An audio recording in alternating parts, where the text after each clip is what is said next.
Hi, thank you for clicking and your interest to know how I do my Mukimo. And I use Hadha stinging natto to do my Mukimo most of the time because of where I am. It's the most available wild vegetable that I can use for my Mukimo. I can also get the pumpkin leaves because where I live there is a lot of squash growing, and that's another source. And what else is it? Yeah, they also do pumpkins and melons. Yes, I can get all those, but only that is in season during the summer. So most of the time I use this one. I get it from Metas, and it's dried, and I prefer this one because the powder one really is gives the food a very strong taste.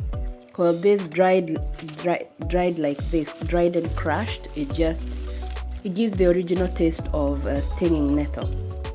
As usual, your usual ingredients are maize, beans, potatoes, and the green leaf, either hadza or pumpkin leaves.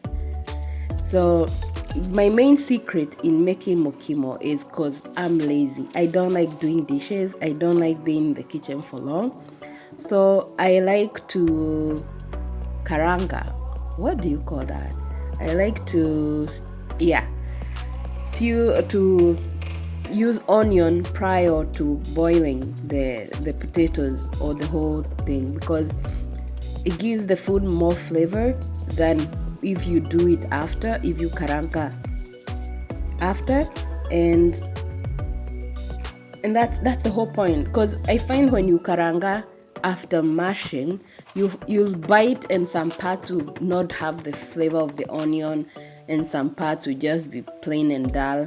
So some of the few hacks I do is I fry the onion, and I add a beef cube or stock, whichever, whether it's vegetable stock or chicken stock or beef stock. And then I like to, then as usual you need salt, but I also like to add garlic. Yeah, this is mukimo that has graduated because we don't have time to spend in the kitchen for that long. And yeah, so basically what I'm just trying to tell you is, instead of doing your mukimo twice, you can just do it once by starting to karanga the ingredients before, in good time, before they start to boil. And then this is my favorite tool for mashing. It's very handy, very short time. I don't like Mwiko takes so much time, or I'm not an expert in it. Plus I feel like I hit the pot so much, but with this one it's just perfect. I can scrape the bottom. You know how sometimes if the food has caught the bottom, that's where all the flavors are, and this helps like bring out all of them. So for me, my main hack is karanga the ingredients before. I also like to, as I was saying, this is the dried hadha. It's dry, so I like it to like absorb the how do you say, come back to life.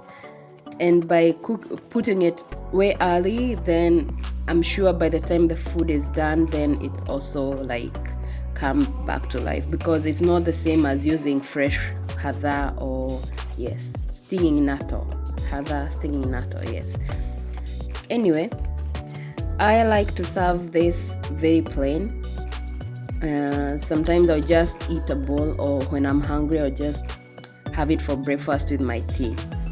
Yeah, hope this gives you a new tip of how to do your mukimo. Thank you for watching, and stay tuned for more easy kitchen hacks. Okay, bye.